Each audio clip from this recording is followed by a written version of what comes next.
ओम शांति। ओम शांति।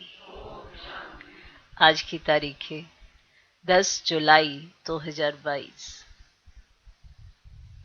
अव्यक्त महावाक्य, अव्यक्त बाप दादा रिवाइज कोर्स की मुरली, जिसकी ओरिजिनल डेट है 4 दिसंबर 1991।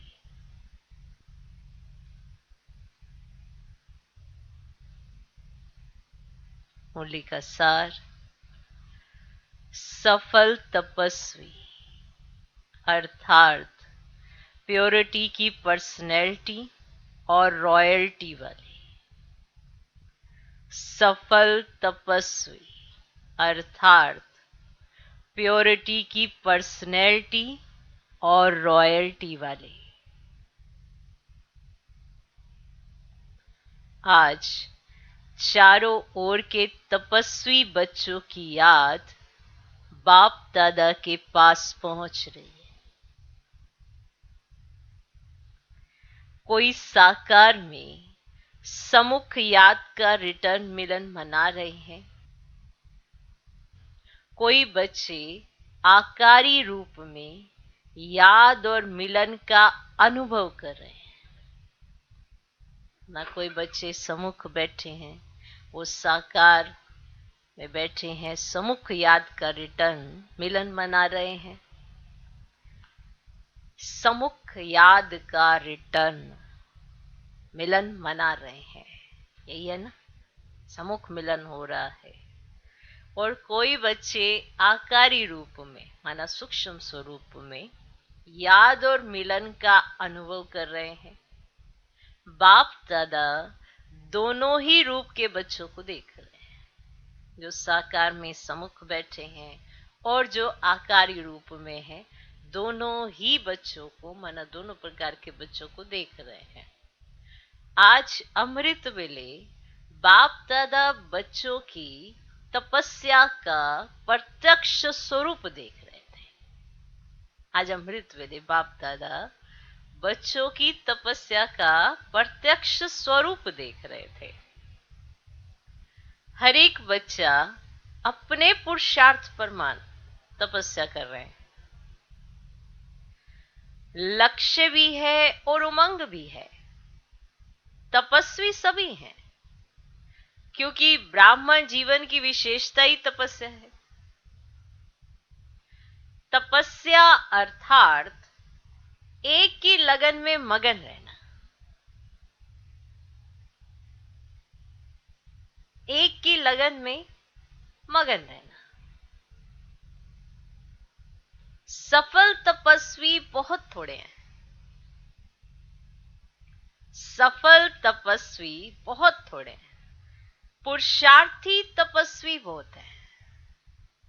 सफल तपस्वी की निशानी उनके सूरत और सीरत में प्योरिटी की पर्सनैलिटी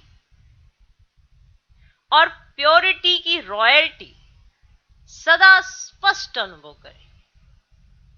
सदा स्पष्ट अनुभव इसमें सफल तपस्वी की निशानी है। उनके सूरत और सीरत में प्योरिटी की पर्सनैलिटी और प्योरिटी की रॉयल्टी सदा स्पष्ट अनुभव होगी। तपस्या का अर्थ ही है मन, वचन, कर्म और संबंध संपर्क में अपवित्रता का अंश मात्र, नामो निशान भी समाप्त होना।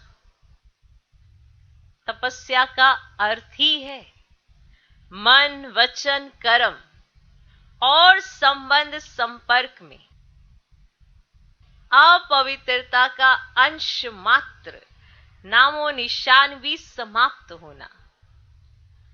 जब अपवित्रता समाप्त हो जाती है तो इस समाप्ति को ही संपन्न स्थिति कहा जाता है। जब अपवित्रता समाप्त हो जाती है, विशेष पॉइंट है, जब अपवित्रता समाप्त हो जाती है तो इस समाप्ति को ही संपन्न स्थिति कहा जाता है। सफल तपस्वी अर्थात सदा स्वतः पवित्रता की पर्सनैलिटी और रॉयल्टी। सफल तपस्वी अर्थात बाबा ने कहा ना, सफल तपस्वी बहुत थोड़े हैं। सफल तपस्वी अर्थात सदा स्वतः। ये जो दो शब्द है, सदा और स्वतः, कई बार हम उमंग उत्साह में किसी दिन तो बहुत अच्छा रहते हैं, पर सदा वाले नहीं है। और स्वतः माना नेचुरल कुछ वो पोर्शन नहीं है, माना प्रेशर देना पड़ता है आप लोग कि ये चीज करनी है, स्वतः ऑटोमेटिकली। तो याद रखना, सफल तपस्वी अर्थात सदा स्वतः पवित्रता की पर्सनैलिटी और रॉयल्टी, ये स्वतः ही होनी चाहिए। बार बार उसे अपने आप को याद कराना पड़े तो नेचुरल नहीं हुआ ना। सदा स्वतः पवित्रता की पर्सनैलिटी और रॉयल्टी, हर बोल और कर्म से, दृष्टि और वृत्ति से अनुभव हो। आपके जो बोल हों, आपके जो कर्म हो, वो सब कुछ दिखाते हैं। दृष्टि और वृत्ति से अनुभव हो, है ना। इससे पहले कि आप कुछ बोले, आपकी दृष्टि बोले, आपकी वृत्ति बोले। प्योरिटी सिर्फ ब्रह्मचर्य नहीं, संपूर्ण पवित्रता अर्थात संकल्प में भी कोई भी विकार टच ना हो। संपूर्ण पवित्रता, संकल्प में भी कोई विकार टच ना हो। जैसे ब्राह्मण जीवन में शारीरिक आकर्षण व शारीरिक टचिंग आप पवित्रता मानते हो। अगर आपको शारीरिक आकर्षण हो रही है किसी तरह से, तो ये अपवित्रता की निशानी होती है। तो ब्राह्मण जीवन में शारीरिक आकर्षण व शारीरिक टचिंग आप पवित्रता मानते हो। ऐसे मन बुद्धि में किसी विकार के संकल्प मात्र की आकर्षण व टचिंग, इसको भी अपवित्रता कहा जाएगा। अगर संकल्प में भी विकारों ने टच कर लिया तो संपूर्ण स्थिति को प्राप्त करना है ना। पवित्रता की पर्सनैलिटी वाले, रॉयल्टी वाले मन बुद्धि से भी इस बुराई को टच नहीं करते। पवित्रता की पर्सनैलिटी वाले, रॉयल्टी वाले मन बुद्धि से भी इस बुराई को टच नहीं करते, क्योंकि सफल तपस्वी अर्थात संपूर्ण वैष्णव तो पवित्रता की पर्सनैलिटी वाले, रॉयल्टी वाले मन बुद्धि से भी इस बुराई को टच नहीं करते, क्योंकि सफल तपस्वी अर्थात संपूर्ण वैष्णव, वैष्णव कभी बुरी चीज को टच नहीं करते हैं। नहीं करते हैं ना, नहीं करते हैं ना ही चित्त में आने देते हैं। कहते हैं अरे नहीं, दूषित हो जाएगा। वैष्णव कभी बुरी चीज को टच नहीं करते हैं। तो उन्हों का है स्थूल, जो स्थूल में भी किसी बुरी चीज को टच नहीं करते हैं। आप ब्राह्मण वैष्णव आत्माओं का है सूक्ष्म, बुराई को टच ना करना, यही तपस्या है। बुराई को टच ना करना, यही तपस्या है। धारण करना अर्थात ग्रहण करना, ये तो बहुत मोटी बात होगी। लेकिन संकल्प में भी टच नहीं करना, इसको ही कहा जाता है सच्चे वैष्णव। संकल्प में भी नहीं आए, संकल्प से भी टच नहीं करना, इसको कहा जाता है सच्चे वैष्णव। सिर्फ याद के समय याद में रहना, इसको तपस्या नहीं कहा जाता। और जैसे ही उठे याद टूट गई, फिर वैसे के वैसे, तो ये तपस्वी थोड़ा है। सिर्फ याद के समय याद में रहना, इसको तपस्या नहीं कहा जाता। तपस्या अर्थात प्योरिटी के पर्सनैलिटी और रॉयल्टी का स्वयं भी अनुभव करना और औरों को भी अनुभव कराना। सफल तपस्वी का अर्थ ही है विशेष महान आत्मा बनना, है ना। आप तपस्वी हो तो आपको वो बनना है। अब इसमें देखो, ये तो बात ही नहीं आएगी कि दूसरा क्यों नहीं करता। जो तपस्वी होगा उसको अपने लिए रहेगा कि क्योंकि ये मुझे करना है, वो विशेष महान आत्मा बनेगा। विशेष आत्माओं व महान आत्माओं को देश की व विश्व की पर्सनैलिटीज कहते हैं। जो विशेष आत्माएं होती हैं, जो महान आत्माएं होती हैं, उसको देश की पर्सनैलिटीज कहा जाता है, कहते हैं ना। पवित्रता की पर्सनैलिटी अर्थात हर कर्म में महानता और विशेषता। पर्सनैलिटी अर्थात, अब आप इतना सुन रहे हो पर्सनैलिटी, रॉयल्टी, अब ये पर्सनैलिटी अर्थात सदा स्वयं की और औरों की सेवा में सदा बिजी रहना, ये पर्सनैलिटी अर्थात अपनी एनर्जी, समय, संकल्प वेस्ट नहीं गंवाना, सफल करना।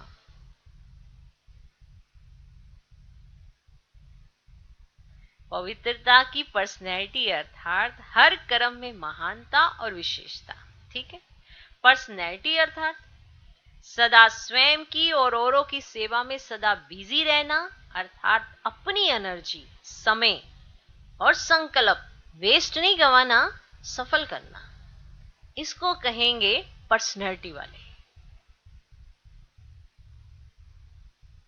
पर्सनैलिटी वाले कभी भी छोटी छोटी बातों में अपने मन बुद्धि को बिजी नहीं रखते हैं। पर्सनैलिटी में ना महान आत्मा, वो कभी भी छोटी छोटी बातों में अपने मन बुद्धि को बिजी नहीं रखते हैं। तो अपवित्रता की बातें आप श्रेष्ठ आत्माओं के आगे छोटी हैं या बड़ी हैं। इसीलिए तपस्वी अर्थात ऐसी बातों को सुनते हुए नहीं सुने, देखते हुए नहीं देखे। ऐसा अभ्यास किया है? ऐसी तपस्या की है? वह यही सोचते हो, चाहते तो नहीं है लेकिन दिखाई दे देता है, सुनाई दे देता है, जैसे कोई चीज से आपका कनेक्शन ही नहीं है। उन चीजों को देखते हुए नहीं देखते हो ना, नहीं देखते हो ना। जैसे रास्ते पर जाते हो, कहीं कुछ दिखाई देता है परंतु आपके मतलब की कोई बात नहीं है, तो देखते हुए नहीं देखेंगे ना, नहीं देखेंगे ना, साइड सीन समझकर पार कर लेंगे ना। ऐसे जो बातें सुनते हो, देखते हो, आपके काम की ही नहीं है, तो सुनते हुए नहीं सुनो, देखते हुए नहीं देखो। अगर मन बुद्धि में धारण किया कि ये ऐसे हैं, ये वैसे हैं, इसको कहा जाएगा व्यर्थ बुराई को टच किया। ये ऐसे हैं, वो वैसे हैं, ये है, वो है, इसको कहा जाएगा व्यर्थ बुराई को टच किया। अर्थात सच्चा वैष्णव पन संपूर्ण रूप से नहीं है। अगर आपने किसी व्यर्थ बुरी चीज को टच कर लिया तो आपके वैष्णव तो नहीं है। प्योरिटी के पर्सनैलिटी में परसेंटेज कम, अर्थात तपस्या की परसेंटेज कम। तो समझा तपस्या क्या है? अब बात समझ में आई हम सब बच्चों को? तपस्या क्या है? इसी विधि से अपने आप को चेक करो। तपस्या वर्ष में तपस्या का प्रत्यक्ष स्वरूप प्योरिटी की पर्सनैलिटी अनुभव करते हो। पर्सनैलिटी कभी छिप नहीं सकती, प्रत्यक्ष दिखाई जरूर देती है। क्या पर्सनैलिटी दिखाई देती है ना। आप क्या छिपाओगे आपकी पर्सनैलिटी। कईयों में ऐसी पर्सनैलिटी नहीं होती, वो दिखाने की कोशिश करते रहते, तो वो दिखावा हो जाता है। वो दिखाने के चक्कर में वो कुछ और ही बन जाता है। तो जो रियल पर्सनैलिटी वाले होते हैं वो छिप नहीं सकते हैं। तो जो महान होंगे, जो महान आत्मा होंगे, वो छिपेंगे थोड़े। आप किसी के सामने बना बना के करोगे तो कितनी देर तक कर लोगे, पता तो चल ही जाएगा। आपके साथ थोड़ी देरी कोई बैठेगा तो उसको आपसे वो अनुभूति हो जाए, अरे ये तो हमारी तरह ही है, बड़ी जल्दी रिएक्ट करते हैं। वो सब होता आता है नहीं बस। और बुराइयां, ये भी बुराइयां कर रहे हैं दूसरों की, मेरे से कर रहे हैं। क्या पर्सनैलिटी। तो पर्सनैलिटी कभी छिप नहीं सकती, प्रत्यक्ष दिखाई जरूर देती है। जैसे साकार ब्रह्मा बाप को देखा, प्योरिटी की पर्सनैलिटी कितनी स्पष्ट अनुभव करते थे। ये तपस्या के अनुभव की निशानी अब आप द्वारा औरों को अनुभव। बाप से तो हो गई, अब आपकी बारी है ना। आप से औरों को अनुभव, सूरत और सीरत दोनों द्वारा अनुभव करा सकते हो। अभी भी कई लोग अनुभव करते भी हैं, लेकिन इस अनुभव को और स्वयं द्वारा औरों में फैलाओ। आज पर्सनैलिटी का सुनाया, फिर रॉयल्टी का सुनाएंगे। ओके, ठीक है। ओके, सभी मिलन मनाने आए हैं, सभी मिलन मनाने आए हैं। तो बाप दादा भी मिलन मनाने के लिए आप जैसे व्यक्त शरीर में आते हैं, व्यक्त शरीर में आते हैं। समान बनना पड़ता है ना। अब आप ऐसे बैठे हो और बाबा अव्यक्त है, तो आएंगे तो आपकी तरह ही व्यक्त शरीर में आएंगे और फिर एक समान होके तभी तो मुलाकात होगी ना। तो समान बनना पड़ता है ना। आप साकार में हो तो बाप को भी साकार तन का आधार लेना पड़ता है। वैसे आपको व्यक्त से अव्यक्त बनना है या अव्यक्त को व्यक्त बनना है, पूछ ही लेते हैं बाबा। आप बताओ कि वैसे आपको व्यक्त से अव्यक्त बनना है या अव्यक्त को व्यक्त बनना है। कायदा क्या कहता है, कायदा क्या कहता है, अव्यक्त बनना है ना। तो फिर अव्यक्त को व्यक्त में क्यों लाते हो। जब आपको भी अव्यक्त ही बनना है तो अव्यक्त को तो अव्यक्त ही रहने दो ना। अव्यक्त मिलन के अनुभव को बढ़ाते चलो। अव्यक्त भी ड्रामा अनुसार व्यक्त में आने के लिए बांधे हुए हैं, लेकिन समय परमान, सरकमस्टांस परमान अव्यक्त मिलन का अनुभव बहुत काम में आने वाला है। इसलिए इस अनुभव को इतना स्पष्ट और सहज करते जाओ, जो समय पर यह अव्यक्त मिलन साकार समान ही अनुभव हो। समझा। उस समय ऐसे नहीं कहना कि हमको तो अव्यक्त से व्यक्त में मिलने की आदत है।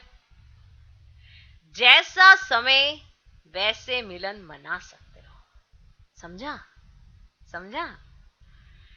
जो भी जहां से भी आए, इस समय सभी मधुबन निवासी हो या अपने को महाराष्ट्र निवासी, उड़ीसा निवासी, आज उड़ीसा है, ये कोई अपने को महाराष्ट्र निवासी, उड़ीसा निवासी समझते हो।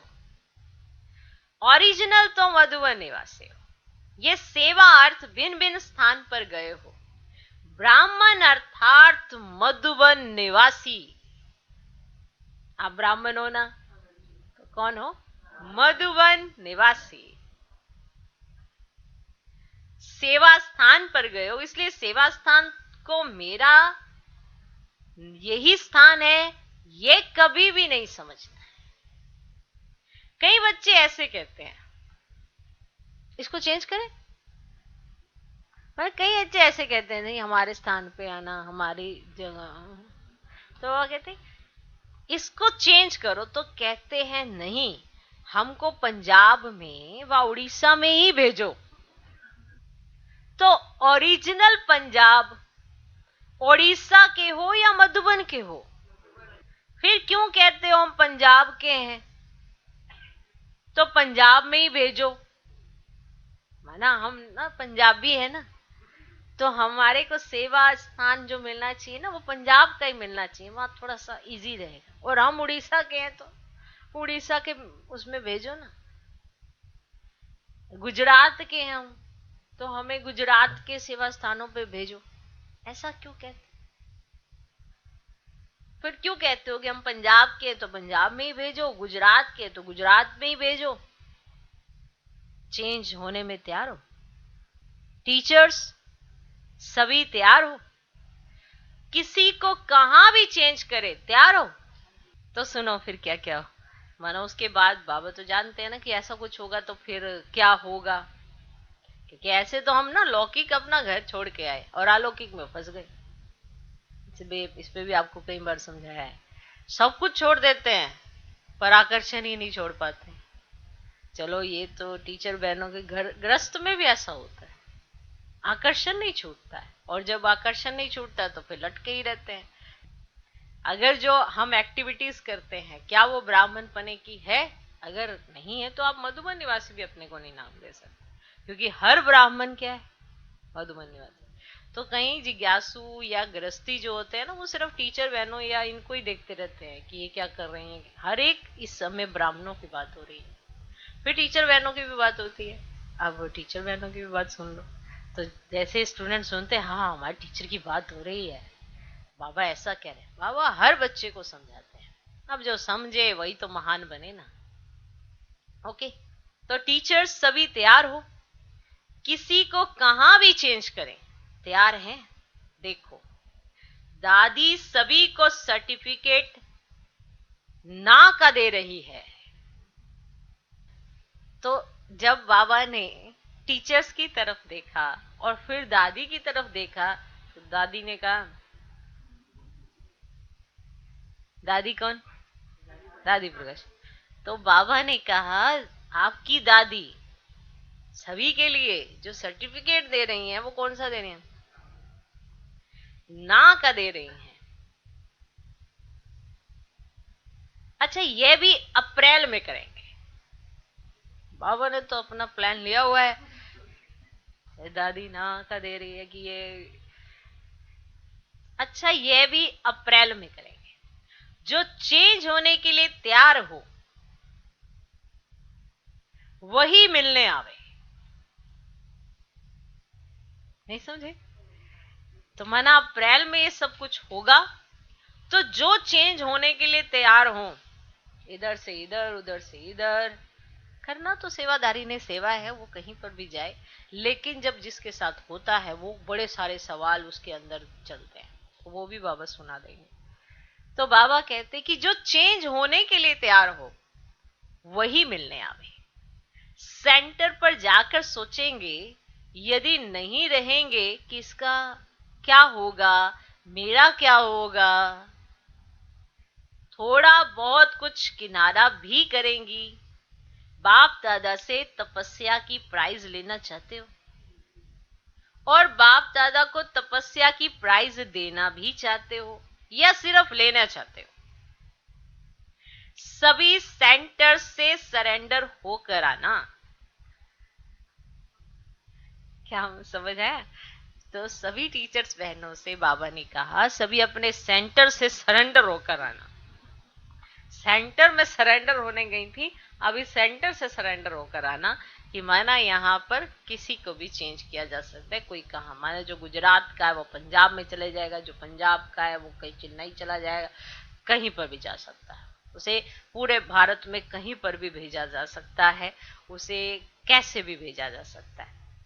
तो सभी सेंटर से सरेंडर होकर आना। नए मकान में आ सकती है क्या? मेहनत करके बनाया है ना। जहां मेरापन है वहां तपस्या किसको कहा जाएगा? तपस्या अर्थात तेरा, और तपस्या भंग होना माना मेरा।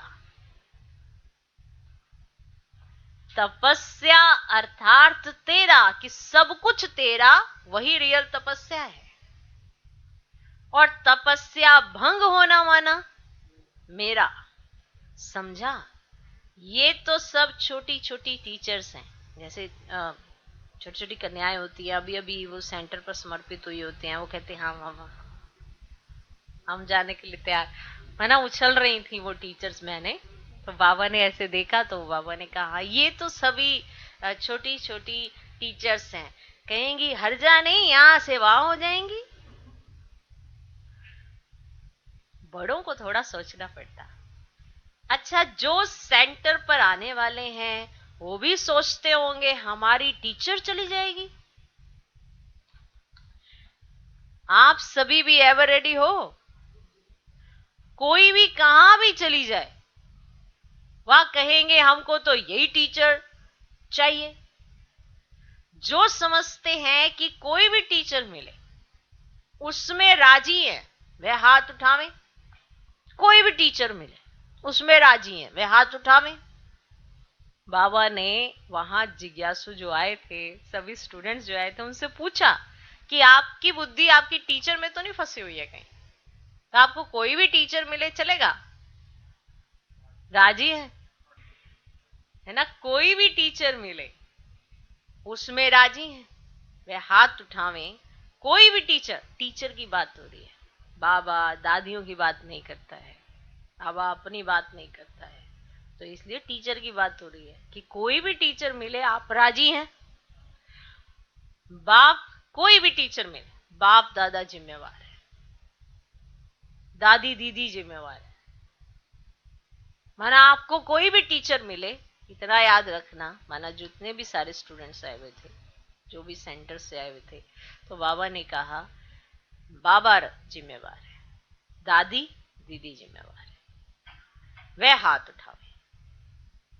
अभी ये टीवी में तो निकालना है ना, सभी के फोटो टीवी में निकाल लो, फिर देखेंगे। अंतिम पेपर का क्वेश्चन ही ये आना है, क्या? नष्ट मोहा स्मृति स्वरूप। तो अंतिम पेपर के लिए तो सभी को तैयार होना ही है। रिहर्सल करेंगे ना। जोन हेड, जो जोन हेड है को भी चेंज करेंगे। नहीं समझ में आई? जो जोन की हेड है उनको भी चेंज करेंगे। सब चेंज हुआ था। पांडवों को भी चेंज करेंगे। आपका है ही क्या? बाप दादा ने दिया और बाप दादा ने लिया। अच्छा, सभी एवर रेडी हैं? इसलिए अभी सिर्फ हाथ उठाने की मुबारक हो कि माना आप एवर रेडी हो, इसलिए हाथ उठाने की मुबारक हो। चारों ओर के सफल तपस्वी आत्माओं, सेवा भी अगर किसी की बदल देते हैं ना कि ये सेवा तुम्हें नहीं, आप इसने करनी है, तो भी बिगड़ जाते हैं। बताओ, सेवा तो सेवा है ना, उसके ऊपर थप्पा क्या लगा रखा है कि यही सेवा मेरे को चाहिए, तो ठीक है मेरी स्थिति। अगर इस सेवा से हटकर मुझे कोई सेवा मिली तो मेरी स्थिति, यज्ञ की सेवा करनी है, कोई भी सेवा मिली। चलो, तो चारों ओर के सफल तपस्वी आत्माओं को, सदा प्योरिटी के पर्सनैलिटी में रहने वाली, सदा प्योरिटी के रॉयल्टी में रहने वाली, सदा सच्चे संपूर्ण वैष्णव आत्माएं, सदा समय परमान स्वयं को परिवर्तन करने वाले विश्व परिवर्तक, ऐसे सदा योगी, सहज योगी, स्वतः योगी महान आत्माओं को बाप दादा का याद प्यार और नमस्ते। हम रूहानी बच्चों की भी रूहानी बाप दादा को नमस्ते नमस्ते नमस्ते। Good morning, good morning, good morning. अब पार्टियों से मुलाकात। सभी तपस्वी आत्माएं हैं, ऐसे अनुभव करते हो। तपस्या अर्थात एक बाप, दूसरा ना कोई। ऐसे है या दूसरा कोई है? अभी भी कोई है? कोई व्यक्ति या कोई वैभव है? एक के सिवाय और कोई नहीं, या थोड़ा थोड़ा लगाव है? निमित्त बनकर सेवा करना यह वह और बात है, लेकिन लगाव जहां भी होगा, चाहे व्यक्ति में चाहे वैभव में, तो लगाव की निशानी है, वहां बुद्धि जरूर जाएगी। जहां भी लगाव होगा वहां बुद्धि जरूर जाएगी, मन भागेगा जरूर। तो चेक करो कि सारे दिन में मन और बुद्धि कहां कहां भागती है। सिवाय बाप और सेवा की और कहां तो मन बुद्धि नहीं जाती। अगर जाती है तो लगाव है। अगर व्यवहार भी करते हो, जो भी करते हो, वो भी ट्रस्टी बनकर, मेरा नहीं तेरा, मेरा काम है, मुझे ही देखना पड़ता है, मेरी जिम्मेवारी है, ऐसे कहते हो कभी? माने ये वाले शब्द इस्तेमाल करते हो कभी? क्या करे, मेरी जिम्मेवारी है ना, निभाना पड़ता है ना, करना पड़ता है ना, कहते हो कभी? अगर कोई और दूसरा ब्राह्मण आपके सामने आ जाए और कहे कि अभी अरे ये क्या कर रहे हो आप, ऐसा तो बाबा ने मना किया है, तो आप अरे निभाना पड़ता है ना, करना पड़ता है ना, सब आ जाते हैं ना, तो उनके साथ ऐसे रहना पड़ता है ना, आपको नहीं पता, ऐसे कहते हो कभी? मना आप इस तरह की मजबूरी में हो, या तेरा तेरे अर्पण मेरा कहां से आया, तो ये बोल भी नहीं बोल सकते। मुझे ही देखना पड़ता है, मुझे ही करना पड़ता है, मेरा ही है, निभाना ही पड़ेगा। मेरा कहा और बोझ हुआ। बाप का है, बाप करेगा, मैं निमित्त हूं तो हल्के। बोझ उठाने की आदत तो नहीं है। 63 जन्म बोझ उठाया ना। कईयों की आदत होती है बोझ उठाने की, बोझ उठाने बिना रह नहीं सकते, आदत से मजबूर हो जाते हैं। मेरा मानना माना बोझ उठाना, समझा? थोड़ा सा किनारा करके रखा है, समय पर काम आएगा। पांडवों ने थोड़ा बैंक बैलेंस, थोड़ा जेब खर्च रखा है, रखा है, थोड़ा बैंक बैलेंस, थोड़ा जेब खर्च रखा है। जरा भी मेरापन नहीं, मेरा माना मैला। जहां मेरापन होगा ना, वहां विकारों का मैलापन जरूर होगा। जहां भी मेरापन होगा वहां विकारों का मैलापन जरूर होगा। तेरा है तो क्या होगा? तैरते रहेंगे, डूबेंगे नहीं। तैरने में तो मजा आता है ना। तो तपस्या अर्थात तेरा, मेरा नहीं। अच्छा, ये ईस्टर्न जोन है, सूर्य उदय होता है ना, तो ईस्टर्न जोन वालों के पास बाप के साथ का यादगार सूर्य सदा ही चमकता है ना। सभी तपस्या में सफलता को प्राप्त कर रहे हो ना, तपस्या में संतुष्ट हो, अपने चार्ट से संतुष्ट हो, अपने चार्ट से संतुष्ट हो, या अभी होना है? पूछा बाबा ने, क्या आप अपने चार्ट से संतुष्ट हो या अभी होना है?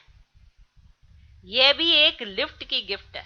गिफ्ट जो होती है ना, उसमें खर्चा नहीं करना पड़ता, खरीदने की मेहनत नहीं करनी पड़ती, गिफ्ट अपने आप मिलती है ना। ऐसे ही होता है ना, एक तो है अपना पुरुषार्थ, दूसरा विशेष बाप द्वारा गिफ्ट मिलना। माना कोई ऐसा वरदान मिल जाना जो आपकी कमी कमजोरी गायब हो जाए, वो है गिफ्ट। तो तपस्या वर्ष एक गिफ्ट है, सहज अनुभूति की गिफ्ट, सहज अनुभूति की गिफ्ट। जितना जो करना चाहे कर सकता है, मेहनत कम, निमित्त मात्र और प्राप्ति ज्यादा कर सकते हैं। अभी भी समय है, वर्ष पूरा नहीं हुआ है, अभी भी जो लेना चाहो ले सकते हो। इसीलिए सफलता का सूर्य ईस्ट में जगाओ। सदा सभी खुश हैं या कभी कभी कुछ बातें होती तो ना खुश भी होते हो। खुशी बढ़ती जाती है, कम तो नहीं होती है। माया जीत हो या माया रंग दिखा देती है, वे कितना भी रंग दिखाए, मैं मायापति हूं, माया रचना है, मैं मास्टर रचयिता हूं। तो खेल देखो, लेकिन खेल में हार नहीं खाओ। कितना भी माया अनेक प्रकार का खेल दिखाए, आप देखने वाले मनोरंजन समझकर देखो। देखते देखते हार नहीं जाओ, साक्षी होकर के, न्यारे होकर के देखते चलो।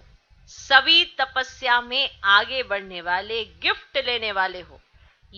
सेवा अच्छी हो रही है, स्वयं के पुरुषार्थ में उड़ रहे हैं और सेवा में भी उड़ रहे हैं। सभी फर्स्ट है, सदा फर्स्ट रहना, सेकंड में नहीं आना। ठीक है, फर्स्ट रहना। फर्स्ट रहेंगे तो सूर्यवंशी बनेंगे, सेकंड बने तो चंद्रवंशी, अब फर्स्ट नंबर माया जीतोगे। कोई समस्या नहीं, कोई प्रॉब्लम नहीं, कोई क्वेश्चन नहीं, कोई कमजोरी नहीं। ये ठीक है, लिख लो। कोई समस्या नहीं, कोई प्रॉब्लम नहीं, कोई क्वेश्चन नहीं, कोई कमजोरी नहीं। फर्स्ट नंबर अर्थात फास्ट पुरुषार्थ।